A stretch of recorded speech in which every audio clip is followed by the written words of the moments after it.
ఈ రోజుకి మా పెదనాన్నగారి పిల్లలు చిన్నపాటి కూరగాయలు కొట్టు నడుపుకునే కుటుంబం మాది.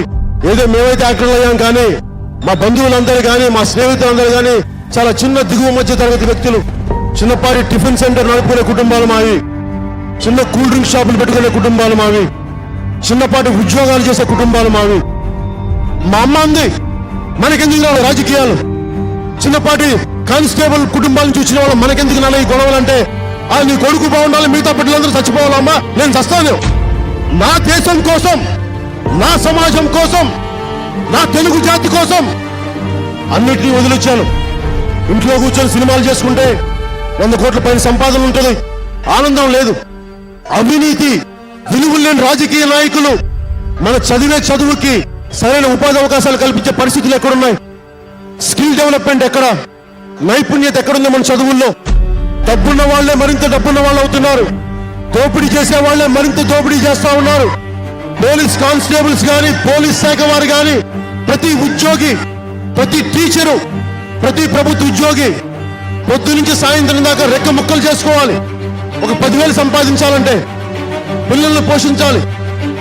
మరి ఒక్కొక్క రాజకీయ నాయకుడు ఏం చేశారు? ఇంత సంపాదన 1,000 కోట్లు సంపాదించుకుంటారు, మళ్ళీ ఎక్కి ఆ డబ్బులతో మన జీవితాలను చిత్రం చేస్తున్నారు, తొక్కేస్తున్నారు. ఎంతకాలం జరుగుద్ది ఈ దోపిడీ? ఎంతకాలం భరిస్తాం ఈ అవినీతిని?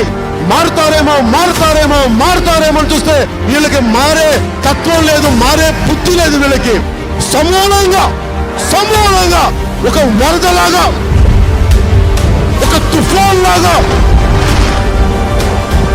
ఈ అవినీతి రాజకీయ నాయకుల్ని తరిమేద్దాం, సమాజాన్ని నిర్మిద్దాం.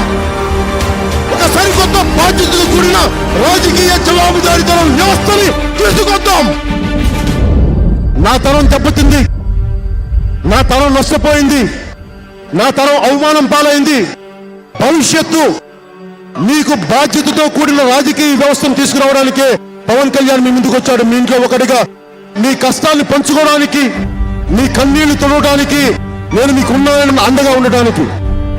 కష్టాలు వచ్చినప్పుడు, కన్నీళ్ళు వచ్చినప్పుడు నేను ఒకటే స్మరించుకుంటాను, రాహువు పట్టిన పట్టొక సెకండు అఖండమైన లోక బాంధవసలు లేకుండా పోతారా? మూర్ఖుడు గడియారంలో ముళ్ళు కదలలేకుంటే ధరాగమనం అంతటితో తలకిందైపోతుందా? తనకు లోకమే గంగా దారి కట్టంగా నిలుచుంటే విశ్వ సృష్టి పరిణామం విస్థిరమవుతుందా?